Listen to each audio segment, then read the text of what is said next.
કેમ છો બાળ મિત્રો? નમસ્કાર, જય શ્રી કૃષ્ણ. સત્યપ્રકાશ વિદ્યાપીઠના ઓનલાઈન અભ્યાસમાં તમારું સ્વાગત છે. આજે આપણે ધોરણ 2 હિન્દી સબ્જેક્ટ એની અંદર પાઠ 9 જંગલી જાનવર એનો અભ્યાસ કરીશું. એની અંદર આપણે જોશું કક્ષા પ્રવૃત્તિ 1 પહેલા, પછી કક્ષા પ્રવૃત્તિ 2. આ પહેલાના પાઠની અંદર તમે પાલતુ જાનવરનો અભ્યાસ કર્યો. પાલતુ જાનવર એટલે ઘરે પાળી શકાય એવા જાનવરો, અને જંગલી જાનવરો એટલે જંગલની અંદર જે જાનવરો રહે છે એને જંગલી જાનવરો કહેવાય, અને જે ઘરે પાળી શકાય એવા જાનવરો હોય તો એને પાલતુ જાનવર કહેવાય. આ પાઠની અંદર આપણે 8મા પાઠમાં પાલતુ જાનવરો હતા, આ 9મા પાઠની અંદર જંગલી જાનવર છે. આ પાઠની અંદર આપણે જે જંગલી જાનવરો છે એના વિશે જે છે એની ચર્ચા કરીશું. પહેલા જંગલી જાનવર એટલે જંગલમાં રહી શકે એવા જાનવર. પહેલું ચિત્ર છે અહીંયા શેર. શેરનું ચિત્ર છે. યહ શેર હે. શેર અથવા સિંહ. શેર અથવા સિંહ તે પણ ચાલે, સિંહ લખો તો પણ અહીંયા આપણે શેર છે એટલે આપણે શેર જ કહીશું. शेर जंगल का राजा है. यह शेर है. शेर जंगल का राजा है. आ सिंह છે અને સિંહ જંગલનો રાજા છે. ત્યાર પછી જુઓ यह बाघ है. क्या है? बाघ. ગુજરાતીમાં એને बाघ કહેવાય. यह बाघ है. बाघ हमारा राष्ट्रीय पशु है. पशु એટલે પ્રાણી ગુજરાતીમાં. यह बाघ है. આ બાઘ છે અને बाघ हमारा राष्ट्रीय पशु है. बाघ આપણું રાષ્ટ્રીય પ્રાણી છે. ત્યાર પછી અહીંયા જુઓ यह हिरण है. આ શેનું ચિત્ર છે? હરણ. हिरण ચોકડી ફરતા है, જે દોડે, ચોકડી ફરતા है. ત્યાર પછી यह भालू है.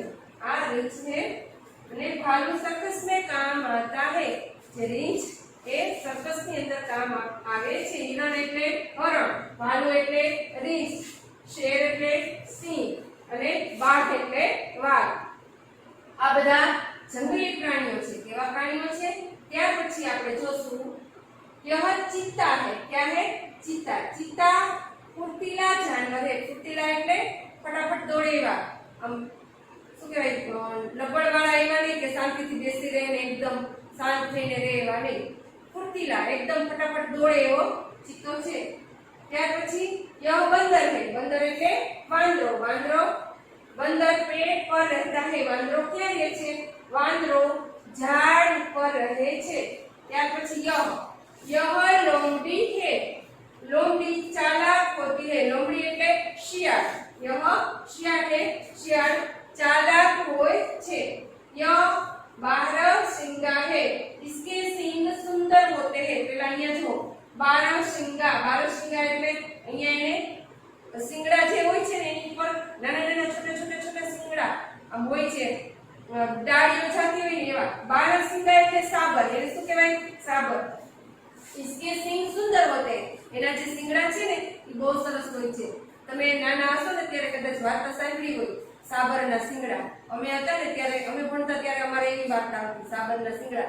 સાબરને પોતાના સિંગ ઉપર બહુ ગર્વ હતો અને એના પગ છે ને એને ન ગમતા, બહુ પાતળા હતા એટલે એના પગ ન ગમે. એમ કે મારા મુખના સિંગડા બહુ સરસ છે. તો એક વખત ઈ દોડીને જાય છે તો એના સિંગ છે ને જ્યાં દોડવા માટે એના પગ એટલા એને મદદરૂપ થાય છે અને એના સિંગડા સુંદર હતા ને ઝાડીમાં સિંહથી બચવા માટે દોડે છે. ઈ ઝાડીની અંદર અટવાઈ જાય છે. તો એને પછી જ્યારે સિંહના શિકારી બને છે ને, શિકાર બને છે ને, ત્યારે એને એમ થાય છે કે મારા પગે મને કેટલી હેલ્પ કરી અને મારા સિંગડા બહુ સુંદર હતા ને તો એ ઝાડીની અંદર અટવાઈ ગયા અને હું મૃત્યુ પામ્યો. એવા આવી સાબરની વાર્તા હતી પેલા. હવે તો ઓછી આવે આવી વાર્તાઓ. ત્યાર પછી જો આ સાબર, બારહસિંગા એટલે સાબર. હવે અહીંયા જુઓ ત્યાર પછી निम्नलिखित वाक्यों का गुजराती में अनुवाद कीजिए. નીચે આપેલા જે વાક્યો છે એનો આપણે ગુજરાતીમાં અનુવાદ કરવાનો છે. પહેલું વહ બંદર હે. વહ એટલે તે અને બંદર એટલે વાંદરો. આપણે એને ગુજરાતીમાં લખવાનું છે. અહીંયા આપણે લખીશું તે વાંદરો છે. પછી પૂર્ણ વિરામ. ગુજરાતી છે એટલે પૂર્ણ વિરામ અને જો હિન્દી હોય તો ખડી પાડ્યા. ત્યાર પછી હાથી. बड़ा जानवर है. પેલું છે ય અને હાથ બીજું છે હાથથી બડા જાનવર है તો આપણે અહીંયા લખીશું હાથથી મોટું જાનવર એટલે પ્રાણી હાથી જાનવર એટલે પ્રાણી હાથી મોટું પ્રાણી છે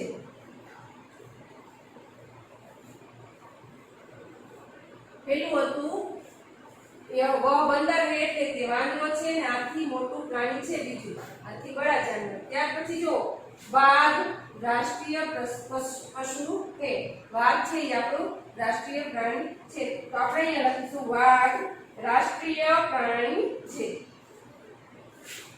વાઘ એટલે વાઘ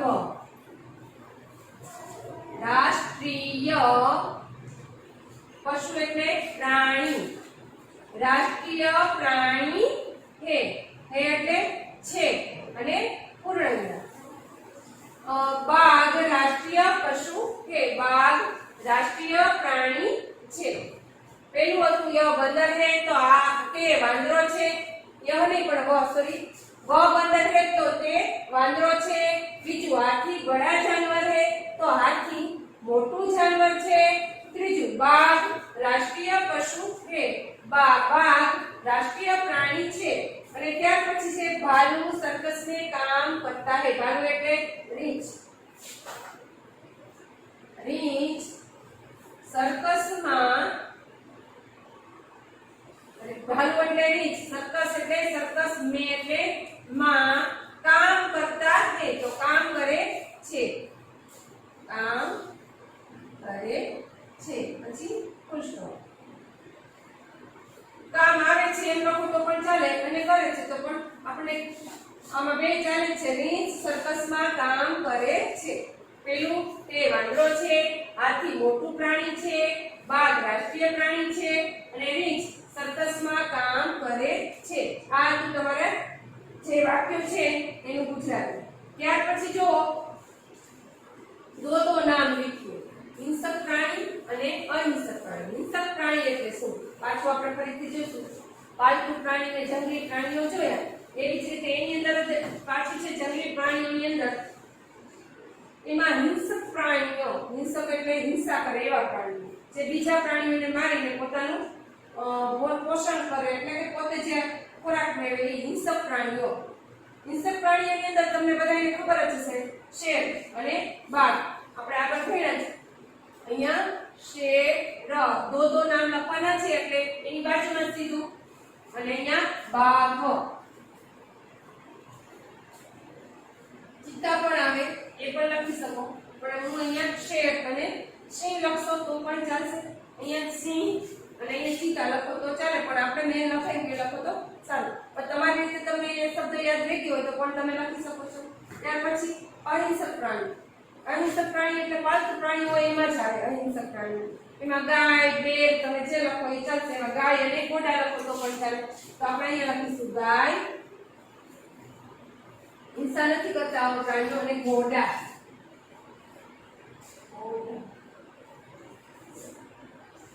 આ બે દો નામ લખવાના હતા અહિંસક પ્રાણીઓ છે ત્યાર પછી જો આપણે જોશું કક્ષા પ્રવૃત્તિ 2 કક્ષા પ્રવૃત્તિ 1 આપણે જોઈ જંગલી જાનવરો એના વિશે સમજ મેળવી અને એના પ્રશ્ન ગુજરાત હિન્દી વાક્યો હતા એના ગુજરાતી વાક્ય કર્યા અને બે નામ લખવાના હતા હિંસક પ્રાણીઓ અને અહિંસક પ્રાણીઓમાં શેર અને બાઘ ગાય અને ઘોડા લખ્યું ત્યાર પછી કક્ષા પ્રવૃત્તિ 2 નિમ્નલિખિત પ્રશ્નો કે ઉત્તર લખીએ મેં તમને આની પહેલાના પાઠમાં પણ સમજાવ્યું હતું કે લોંગ લાઈન છે આ જે લાંબી લાઈન આપેલી હોય તો તમારે લાંબો જવાબ લખવાનો છે એટલે કે એક લાઈન અને જો છોટી અહીંયા આટલું આ પ્રશ્ન પૂરો થાય પછી નાની ખાલી જગ્યા હોય તો એક વર્ડ આવે એક શબ્દનો જવાબ તમારે લખવાનો છે તો આની અંદર લાંબી લાઈન છે તો કેવો લખવાનો લાંબો જવાબ बंदर कहाँ रहता है पेलू છે बंदर कहाँ रहता है तो बंदर कहाँ रहता है बंदर पेड़ पर रहता है तो આપણે આન્સર લખીશું बंदर कहाँ रहता है तो આપણે લખીશું बंदर पेड़ पर रहता है बंदर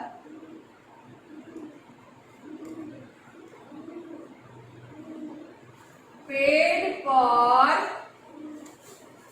रहता है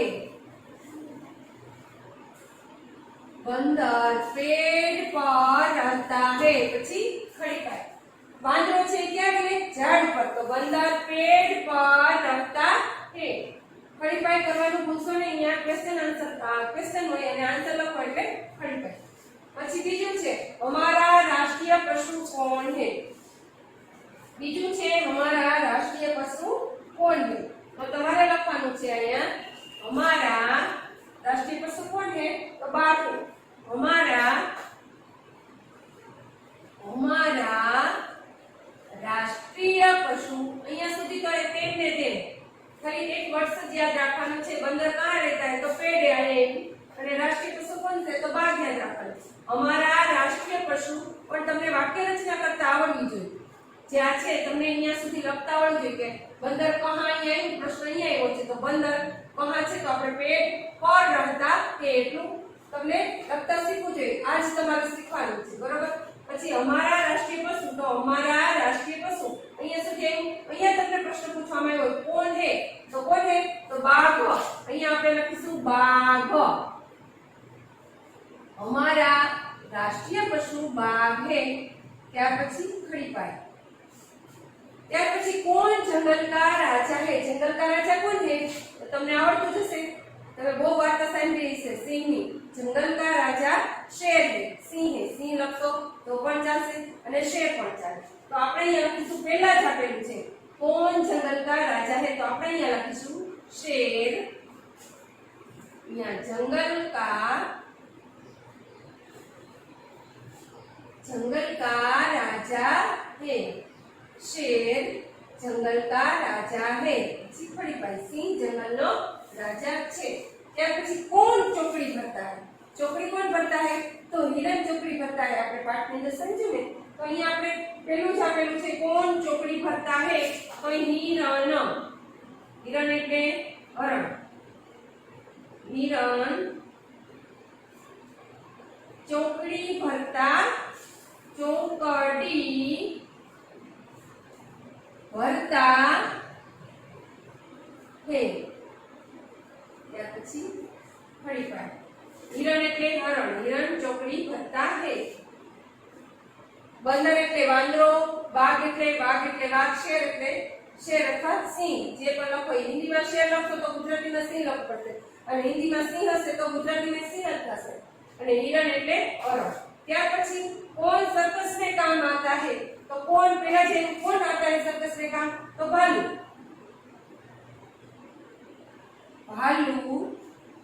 सर्कस में काम आता है पाछू से ये तुमने प्रश्न पूछो एनो आंसर आ गयो भालू सर्कस में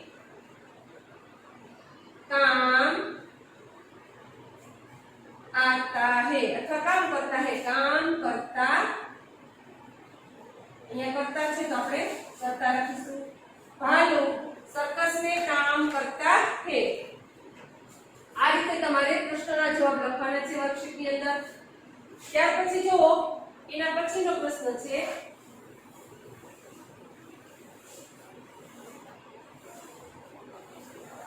એના પછીનો પ્રશ્ન એની અંદર આપણે નિમ્નલિખિત વાક્યો પઢકર સુંદર અક્ષર में लिखिए જે વાક્યો આપેલા છે આ તમારી પ્રેક્ટિસ માટે તમારે હિન્દી સબ્જેક્ટ હજી એક વર્ષથી કે તમે ગુજરાતી તો નાના હોય કેજી માં ત્યારથી લખતા શીખો છો નર્સરીમાંથી પ્લે હાઉસમાંથી પણ હિન્દી તમારે અમુક બાળક પહેલા ધોરણથી શીખતું હશે અને અમુક પણ અહીંયા હશે તો એ કેજીમાં શીખાશે સામાન્ય વર્ણ પરિચય આ તમારે વાક્યો લખતા સુંદર અક્ષરે લખતા હિન્દીમાં શીખવાનું છે પેલું છે शेर जंगल का राजा है सेम टू सेम એવું જ નીચે લખવાનું છે જેવું છે તેવું જ એને જોઈને લખો એમ કહો તો પણ ચાલે પણ લખવાનું છે સુંદર અક્ષરે સારા મજાના અક્ષરે તમારે લખવાનું છે शेर जंगल का राजा है शेर जंगल का राजा है ત્યાર પછી ખડી પાય સેમ અક્ષર સેમ જે લખવાનું હોય ને જોઈને એમાં ખાસ તમારે આ ખડી પાય અનુસ્વાર ને હ્રસ્વ દીર્ઘ ને એનું ખાસ ધ્યાન રાખવાનું કારણ કે જો તમારે સેમ જોઈને લખવાનો પ્રશ્ન હોય તો ખાસ કરીને એના ઉપર જ ભાર દેવાનો હોય કે જોઈને લખવામાં તમે કઈ અનુસ્વાર કે રસ્વ દીર્ઘ કઈ અસ્વ દીર્ઘ માત્રાની કઈ ભૂલ નથી કરીને ખડી પાણી ભૂલ નથી કરીને એના માર્ક જ તમારે લેસ થાય અને જોઈને લખવામાં એ તમારે કોઈ એવો પ્રશ્ન આવી ગયો તો પછી भालू सर्कस में काम आता है भालू सर्कस में काम करता है भालू सर्कस में काम करता है ત્યાર પછી ખડી પર આ રીતે બીજું વાક્ય અને આ જ રીતે તમારે બંદર पेट पर रहता है हिरण चौकड़ी भरता है અને ચિત્તા ફૂર્તીલા જાનવર है આ રીતે જે ઉપર વાક્ય છે એવું જ વાક્ય નીચે લખવાનું છે જોઈ જોઈને છે આ રીતે તમારે વર્ષની અંદર જોઈ જોઈને પૂર્ણ કરવાનું છે આ તમારો પાઠ કયો હતો 9